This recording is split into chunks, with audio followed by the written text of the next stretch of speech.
Mahal at minamahal na Ama sa langit, ang aming mga puso ay bumabaling sa iyo ng may pagpapakumbaba at pagpipitagan, na kinikilala ang iyong walang katapusang kapangyarihan at ang iyong walang katapusang awa.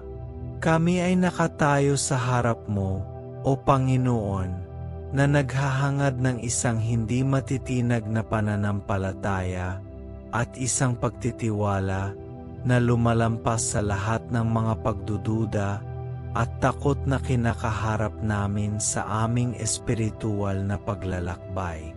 Panginoon, alam namin na Ikaw ang aming kanlungan at lakas, isang napakalaking tulong sa mga kapighasyan. At ngayon, kami ay lumuluhod sa harap ng iyong kabanalan. Hinahanap ang iyong biyaya at ang iyong kapangyarihan sa aming buhay. Ama, nais naming magtiwala sa iyo ng lubusan, gaya ng lagi mong itinuro sa amin sa pamamagitan ng banal na kasulatan. Naalala namin si Pedro na lumakad sa tubig sa iyong tawag, ngunit nang tumingin siya sa hangin at mga alon, nagsimula siyang lumubog. O Diyos, tulungan mo kaming manatiling nakatutok sa iyo, upang hindi kami mabugbog ng mga unos ng buhay.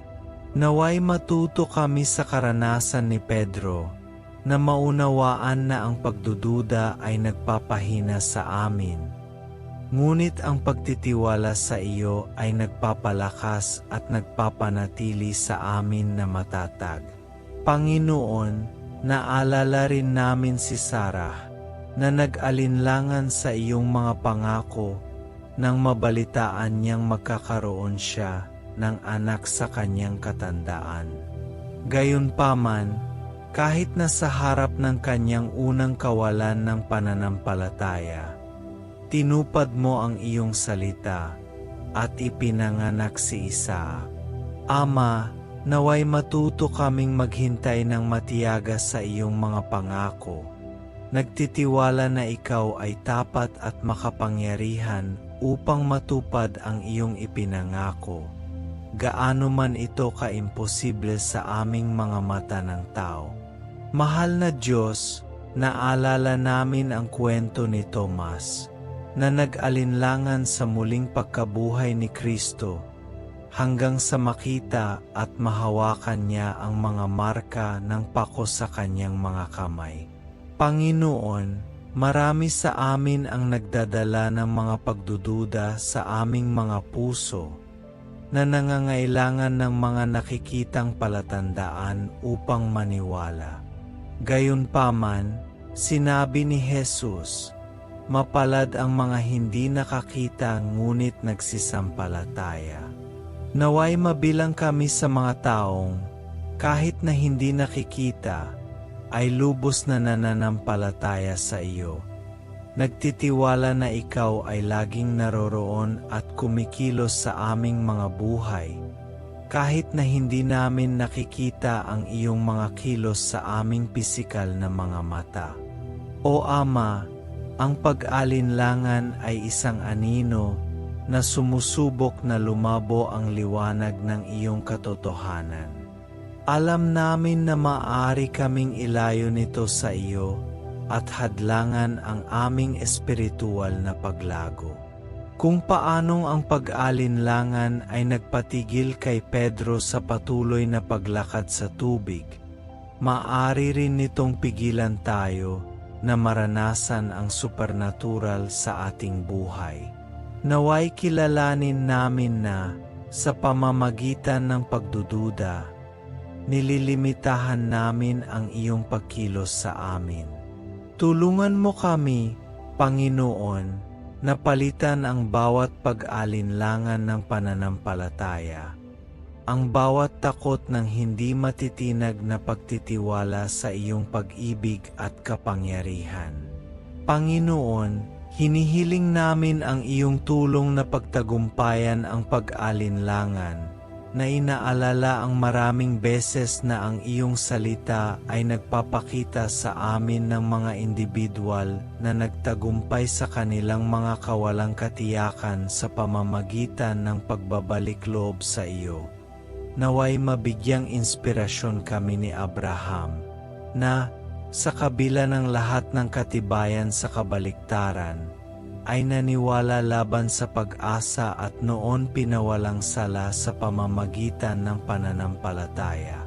Naway tularan natin ang halimbawa ni Job, na kahit sa gitna ng di masabi na pagdurusa, ay nagpahayag, "Alam kong buhay ang aking manunubos." O Diyos, bigyan mo kami ng pusong tiwala, na hindi natitinag ng mga pangyayari. Naway maranasan namin ang iyong kapangyarihan sa dakila at hindi inaasahang mga paraan. Namumuhay ng mga buhay na nagpapatotoo sa iyong kadakilaan.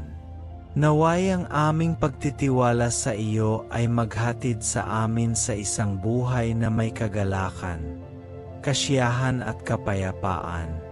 Dahil alam namin na sa iyo namin matatagpuan ang tunay na pinagmumulan ng lahat ng mabubuting bagay. Ama, alam mo ang bawat hamon namin, bawat pagdududa na gumagapang sa aming isipan. Hinihiling namin sa iyong banal na espiritu na palakasin kami. Bigyan kami ng katiyakan ng iyong palagiang presensya, at paganahin kaming mamuhay sa pamamagitan ng pananampalataya at hindi sa pamamagitan ng paningin. Naway maging liwanag kami sa mundong walang katiyakan, na ipinapakita sa iba ang landas ng hindi matitinag na pananampalataya sa iyo. Panginoon, patuloy kaming sumisigaw para sa iyong gabay at proteksyon. Naway ang bawat desisyon na aming gagawin ay gabayan mo. Naway maaninag namin ang iyong kaluwalhasyan sa lahat ng aming mga kilos, at ang aming pagtitiwala sa iyo ay maging isang buhay na patotoo ng iyong pag-ibig at kapangyarihan. Tulungan mo kaming alalahanin araw-araw na bago ang anumang bagay. Dapat kaming manalangin at magtiwala sa iyo, dahil ikaw ang aming Diyos, aming may likha at tagapagtaguyod. Ama, ikaw ay karapat-dapat sa lahat ng karangalan, kaluwalhasyan at papuri. Nagpapasalamat kami sa iyong kabutihan, sa iyong mga pangako at sa iyong katapatan. Naway mamuhay kami sa bawat araw na may matatag na katiyakan na ikaw ay para sa amin. At kung ikaw ay para sa amin, sino ang maaring laban sa amin? Magpahinga nawa kami sa iyong soberanya, batid na ang lahat ng bagay ay nagtutulungan para sa ikabubuti ng mga nagmamahal sa iyo. Mahal na Diyos, kinikilala namin ang mga kahihinatnan ng pagdududa sa aming espiritual na buhay.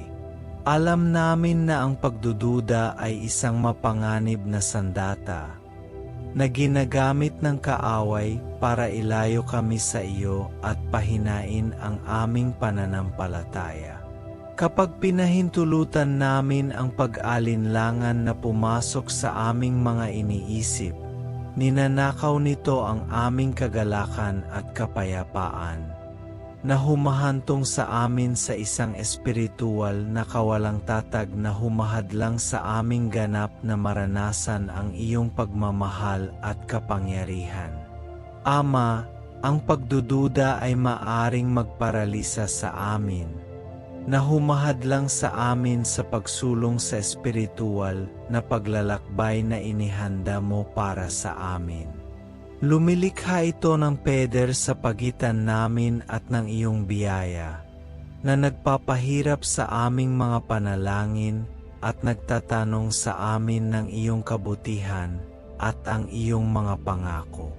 Alam namin na kung walang pananampalataya, imposibleng mapasaya ka, at ang pag-alinlangan na iyon ay parang alon ng dagat na itinutulak at itinataboy ng hangin na nagpapabagal sa aming lahat ng aming mga lakad. Tulungan mo kami, O Diyos, na makilala ang bigat ng pagdududa at labanan ito ng buong lakas ng aming pananampalataya. Panginoon, nais naming magkaroon ng hindi natitinag na pananampalataya na nagpapanatili sa amin na matatag sa harap ng mga hamon ng buhay. Nais naming maging katulad ng bahay na itinayo sa ibabaw ng bato, na kahit na bumuhos ang ulan, dumarating ang mga agos at umihip ang hangin, ay hindi nahuhulog, sapagkat ito ay natatag sa iyo sa pamamagitan ng mga pangyayari, ngunit lalong lumalakas sa iyong salita at sa iyong mga pangako. O Ama, kinikilala namin na ang pananampalataya ay kabaliktaran ng pagdududa at ito ay mahalaga sa isang matatag at malakas na espiritual na buhay. Sa pamamagitan ng pananampalataya ay mapaglilingkuran ka namin ng tapat at malalampasan ang mga hadlang na dumarating sa amin. Ang pananampalataya ay nagpapahintulot sa atin na makita ang higit sa nakikita, maniwala sa imposible at magtiwala sa hindi nakikita. Nagbibigay ito sa atin ng katiyakan ng mga bagay na inaasahan natin at ng pananalig sa mga katotohanang hindi natin nakikita. Tulungan mo kami, Panginoon, na linangin ang isang buhay at aktibong pananampalataya na umaakay sa amin upang masaksihan ang iyong kapangyarihan at maranasan ang kagalakan ng iyong presensya sa aming buhay. Mahal na Diyos, alam namin na ang pananampalataya ay isang mahalagang regalo na dapat pangalagaan at pangalagaan araw-araw. Nais naming manatili sa patuloy na pananalangin at pagbabantay, na humihingi ng iyong tulong at iyong direksyon sa lahat ng bagay. Ang panalangin ay ang paraan kung saan kami ay kumonekta sa iyo. Palakasin ang aming pananampalataya at mahanap ang kapayapaan na ikaw lamang ang makapag-alay. Turuan mo kaming manalangin ng walang humpay, na dalhin sa iyo ang lahat ng aming mga alalahanin, takot at pag-alinlangan. Batid na pinakikinggan mo kami at sinasagot kami ayon sa iyong perpektong kalooban. Panginoon, nais naming maging mapagbantay sa aming espiritual na paglalakad, alerto sa mga bitag ng kaaway at sa mga tukso na maaring mag-akay sa amin palayo sa iyo. Ikaw ang lakas na lumaban sa mga pagsubok.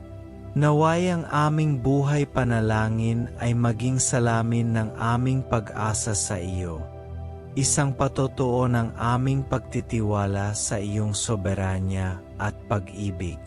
Ama, alam namin na sa pamamagitan ng panalangin ay maaari kaming humingi ng iyong tulong, lumago sa pananampalataya, at manatiling nakaangkla sa iyong salita. Ang panalangin ay nagbibigay sa atin ng katatagan at espiritual na lakas, na nagpapahintulot sa atin na harapin ang mga hamon ng buhay ng may tapang at pag-asa. Naway matagpuan namin sa iyo ang matibay na pundasyon ng aming buhay, batid na ikaw ang aming ligtas na kanlungan at aming matibay na tor. Panginoon, nais naming magpasalamat sa iyong patuloy na presensya at sa iyong walang pagkukulang pag-ibig. Alam namin na kahit mabigo ang aming lakas at bumangon ang aming mga pag-alinlangan, lagi kang nasa tabi namin, handang hawakan at gabayan kami pabalik sa landas ng pananampalataya.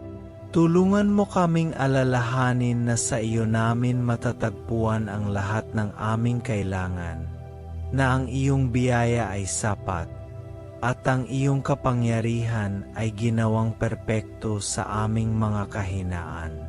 Ama, naway ang aming pagtitiwala sa iyo ay umakay sa amin sa isang buhay na puno at katuparan. Mamuhay ayon sa iyong mga layunin at maranasan ang kasaganaan ng iyong biyaya.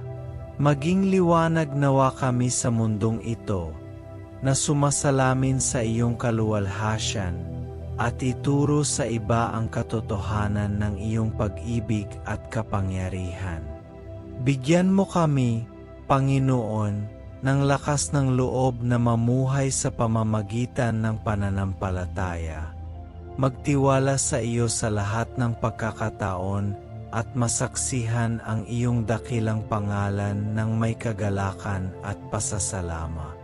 Sa pangalan ni Jesus, ang ating tagapagligtas at manunubos, patuloy tayong nananalangin at nagpapasalamat.